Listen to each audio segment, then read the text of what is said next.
I'm Mark Benstead and welcome to the SPFL Roundup. In the Premiership this weekend, third-placed Motherwell hosted Hibs. On Sunday, Rangers travelled to Hearts. A toe injury pushed Odsonne Edouard onto the bench, so Celtic were hoping others could find them to victory over Ross County. Christopher Julien's header almost did the trick in the first half, but Baxter was just able to keep it out. County shipped 6 goals without reply on their last visit to Celtic Park, but were looking far more dangerous this time round. Josh Mullin's cutback came to Blair Spittle, but somehow he steered his shot wide. From that, Celtic went straight up the other end of the field and almost scored themselves.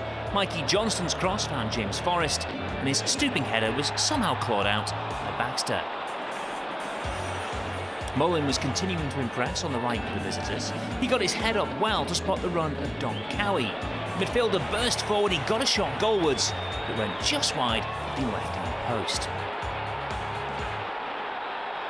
8 minutes from the break, Celtic made the breakthrough. Johnston caught by Keith Watson, and a penalty was awarded.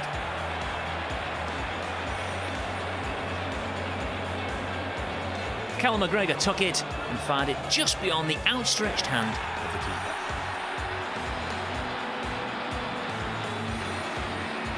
Forrest's jinking run almost forced a second goal moments later. He fired the ball across the 6-yard box, but it was inches beyond the far post and inches beyond the foot of Lee Griffiths. Celtic needed a second goal to kill off the game, and in 63 minutes they brought on the man to do just that. Edouard on, and with his first touch, he nodded the ball in to make it 2-0 to Neil Lennon's side.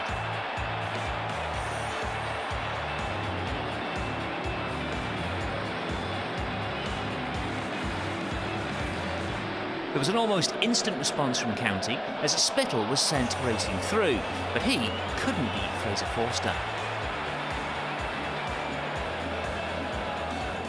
Edouard then put the game to bed. The ball was played into the striker who controlled it, then shifted it onto his right foot while firing across the keeper and in. That's 5 assists and 16 goals in the league for the Frenchman so far this season. Celtic almost added a fourth before the final whistle. Johnston played a 1-2 with Edouard before he squared for Forrest. Sean Kelly did just enough to pull him off. Hamilton were ahead against Livingston inside 15 minutes. Marius Ogpo was sent scampering down the left, and his low cross was fired in by Sean Want. This was the defender's first goal of the season and his first in the league for the club. The lead lasted just 2 minutes. Kieran Brown's long throw was cleared, but only to Craig Sibbald, who smashed it in first time. A brilliant controlled strike for just his second league goal of this campaign. Just past the half-hour mark, the visitors moved in front. Jack McMillan's cross headed in off the bar by Aaron Taylor-Sinclair for his first Livingston goal. In the second half, Hamilton drew level. Marcus Fjortoft's header was kept out, but not held by the keeper, and debutant Sam Woods followed up.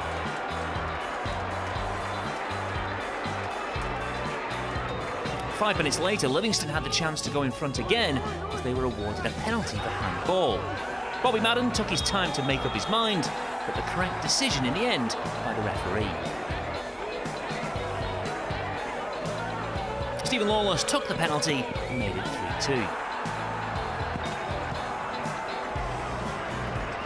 Within minutes, Livingston had moved 4-2 in front. Lyndon Dykes stabbed a pass across the area, and Scott Pittman swept it home the first time. This was his 30th goal for the club. The visitors 2 goals ahead then and heading for all 3 points, but not everyone was completely happy. Eamon Souder subbed, and he smashed a ball at the dugout. With Matty Kennedy departed for Aberdeen, St Johnstone needed someone else to provide service from out wide, and Scott Tanser duly delivered.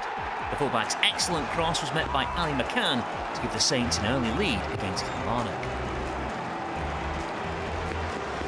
The home side may have lost a winger, but Killy's star wide man is still very much in the thick of things for them. Chris Burke broke into the area, he was caught by Callum Booth, and a penalty was awarded. Burke perhaps just caught by Booth, but a debate as to whether it happened inside or outside the box.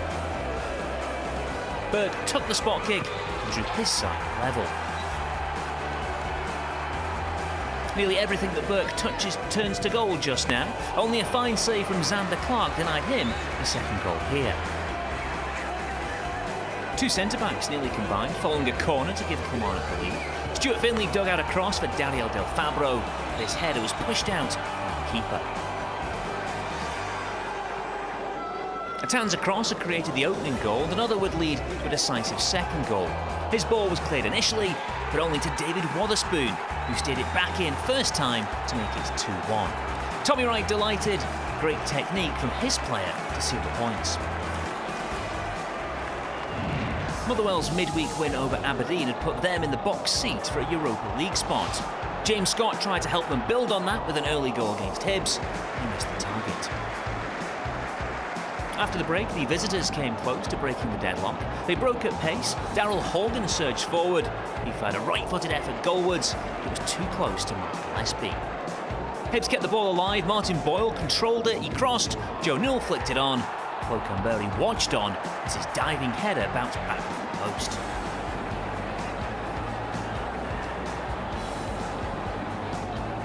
A poor kick from Ofia Marciano then gifted the ball back to Motherwell. Ross McIver slipped a pass through to Scott, but he couldn't beat the keeper.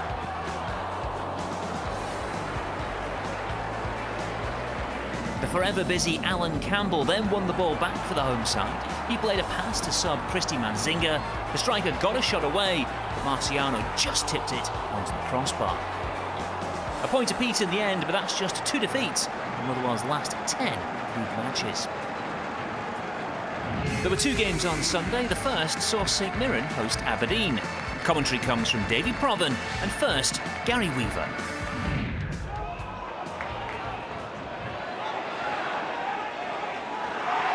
Cosgrove takes a tumble inside the box. Again unmoved. Well, did he see it? That's the question. He's well positioned. Scott McCarthy, who's wrong side here on Cosgrove. Well, he's clearly pulled them back. He's a lucky boy to get away with that.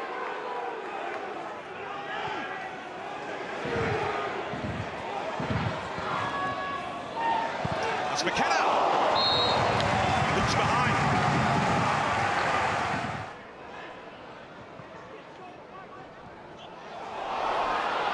Nabika could be in. It's Nabika! The best chance of the game, and St Mirren unable to take the opportunity. That's a fabulous chance, and he knows it. Just doesn't get the bend that he's looking for. Nabika here opens his body. He's got time. Trying to find the inside of that right-hand post, and he's a fraction out. There's Nabika. This is what they're looking to do, trying to create something on the counter-attack. Ilkay Durmis, faced by Logan, fires that shot in, and it wasn't far away. And Shea Logan deliberately showing him the outside, and wow, did he take it? Desperately unlucky. Ojo! Kavke gets down to it. The final game of the weekend was at Tynecastle. Could bottom side Hearts kickstart their season against title-chasing Rangers? Commentary comes from Andy Walker, and first, Ian Crocker. Jack sliding it through here for Ryan Kent, who blazes it over. Big chance to open the scoring. Surprising thing here is he doesn't keep it down. Ryan Kent knows that's a huge opportunity. Kent helps it on, and Aribo's through here. It's Joe Aribo, and it slithers wide, and that's 2 big openings wasted by Rangers. Trying to stab it past Pereira here. Doesn't quite find the angle. Katic. Jack helps it on, and Jermaine Defoe's onside this time. Can Defoe finish? 2 men on him, Elkin and Clare. Kent has support here from Barisic. And Aribo, and Kent! Brilliant start to the second half for Rangers. That's more like it. Kent, who's played this pass here, gets himself into the box, gets himself into a scoring position, and makes the breakthrough.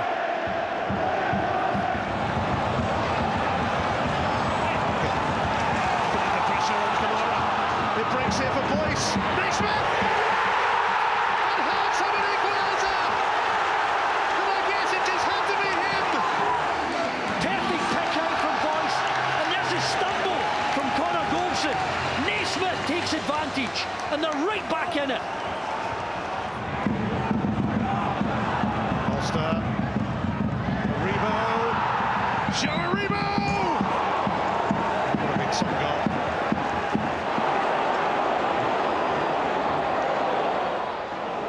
Piazzu. Henderson. It's Connor Washington!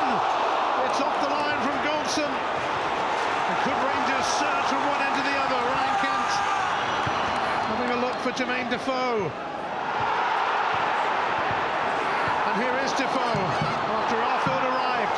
And suddenly it opens up here. It's Ojo. And it's Defoe! And Rangers unable to hit the front again. Nice across here. That's some pick out for Bazanic. Davis away, but only as far as Boyce. It's Liam Boyce! There's a little flick on the way through! What a terrific turnaround from Hearts! Barisic just gets in the way, and the touch takes it away from Alan McGregor. Liam Boyce would have got on target, but that slight nip takes it into the front post. Stendhal can't believe it.